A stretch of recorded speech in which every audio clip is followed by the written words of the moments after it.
بسم الله والصلاة والسلام على رسول الله. كلامي النهاردة موجه أكتر للأزواج أو الرجال. خايف من بكرة، شايل هم بكرة. مرتبك بيكفي بالعافية في ظل الغلا اللي احنا فيه ومش عارف هتعمل ايه بكرة. خايف الأزمة الاقتصادية تأثر على شركتك وتفقدك وظيفتك. خايف لو سبت الشغل عيالك هياكلوا منين. دي كلها أنا عارفة إنها أسئلة بتدور في دماغك.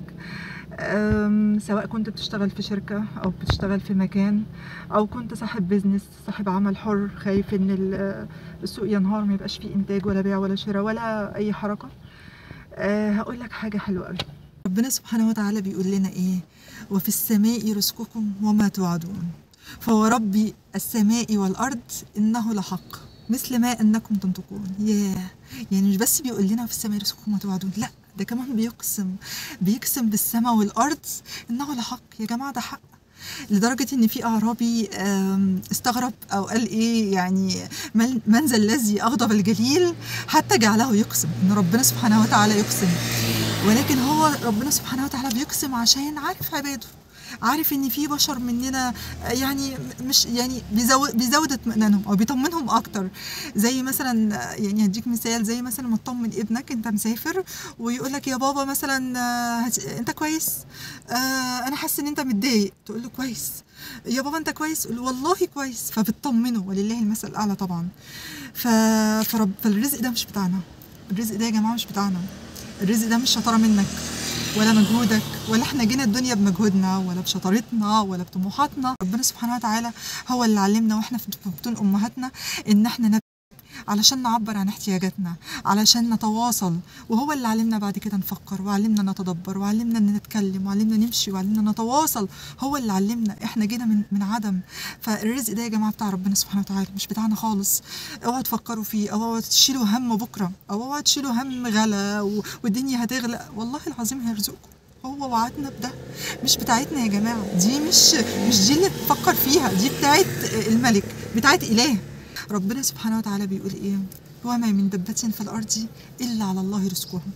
يعني الرزق ده بتاع ربنا. عارف بالظبط لما تكون زي مثلا ايه، طقت في دماغك كده تطلعوا رحله انت واصحابك، كل واحد فيكم يقول طب تمام انا عليا الغدا، واحد تاني يقول انا عليا المشروبات، واحد تاني يقول انا عليا الانتقالات. ربنا سبحانه وتعالى ولله المثل الاعلى طبعا يقول ايه؟ وما من دبة في الارض الا على الله رزقها. يعني الرزق ده على الله، خلاص انتهى. ثق تماما رزقك على ربنا. ما تخافش تفقد وظيفه، ما تخافش تسيب شغلك، ما تخافش من بكره، ما تخافش من غلاء، ما تخافش من ازمه اقتصاديه طاحنه. مش دي اللي تقلقك، مش دي اللي تخوفك. كل دوت لا. ليه؟ لان انا واثق في ربنا. انا عن نفسي بحس الراجل اللي بيخاف من الحته دي، او عنده دايما خوف ومخاوف من يفقد وظيفته، او خايف يسيب شغله، او خايف ما يلاقيش وظيفه تانية مناسبه، او خايف مثلا شغله يتعطل، او المشروع اللي فاتحه يحصل. لا يا جماعه، دي مخاوف، دي بتدل على ضعف العقيده. راجع عقيدتك. لا، الرزق ده بتاع رب العالمين. طول ما احنا عايشين هناخد رزقنا، هناخده كامل لحد ملك الموت ما يجي لنا ويقبض روحه. خلاص كده هننتقل من الدنيا للاخره، لدار الحق. ليه بنفكر؟ طب ليه اللي بيفكر ده بيفكر ليه؟ بيفكر عشان الشيطان عايزه يفكر. الشيطان عايزنا نفكر. ليه؟ ربنا سبحانه وتعالى بيقول ايه؟ انما النجوى من الشيطان ليحزن الذين امنوا. يعني النجوى والافكار اللي بتجيلك والفكر، وان انت دايما مشغول بالرزق وخايف ولادي صغيرين هياكلوا منين؟ طب هجيب لهم منين؟ ده كده يموتوا من الجوع، ده كده مش هعرف ادفع الايجار، ده كده هنقعد في الشارع، ده كل المخاوف دي من الشيطان. ليه بقى؟ اقول لك. سيدنا النبي عليه الصلاه والسلام برضو قال لنا ايه؟ دايما بنقولها في اذكار الصباح والمساء: نعوذ بك من الهم والحزن. لان عارف ان الهم والحزن ده، او الهم والحزن ده، بوابه للاسف، بوابه العبور لبئس المصير. لان الانسان لما يقعد يفكر والشيطان يكون شغله، عايزه يفقد الثقه في الله، عايزه ما يطمنش، عايزه يكتئب، يصاب بامراض نفسيه وامراض عضويه تؤدي بيه ان هو ينتحر يعني، وفي الاخر الكفر. وصل لحد فين؟ هو الشيطان عايز كده، وفي الاخر الشيطان هينتصر. طب ليه نعمل كده؟ ليه تشغل نفسك بحاجه مش بتاعتك؟ ربنا امنها لك، ده يعني شفت ربنا عظيم عظيم وعدل، أمن لك الحتة دي. ليه تشغل نفسك بيها وتتعب نفسك بيها وهو ربنا مأمنها لنا؟ يعني أنا بصراحة مستغربة، يعني ليه؟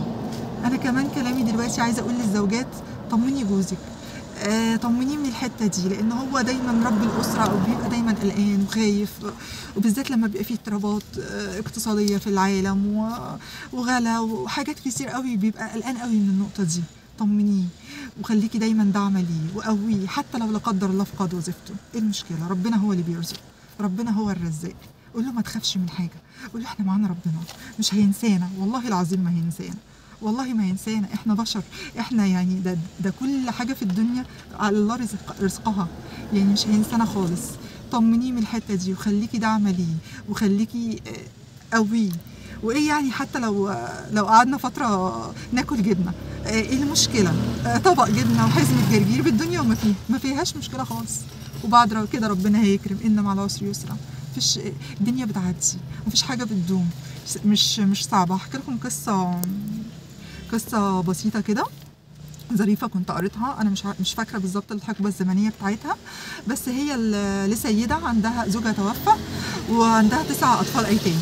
فالناس عندها فضول، إيه عندها 9 أطفال أيتام وإزاي يعني، ومش عارفة إيه بترزق إزاي أو بتأكلهم إزاي أو فبيسألوها. ردت عليهم رد بليغ قوي، هختم بيه كلامي معاكم. قالت لهم عهدت زوجي أكالا لا رزاقا، فذهب الأكال وبقي الرزاق.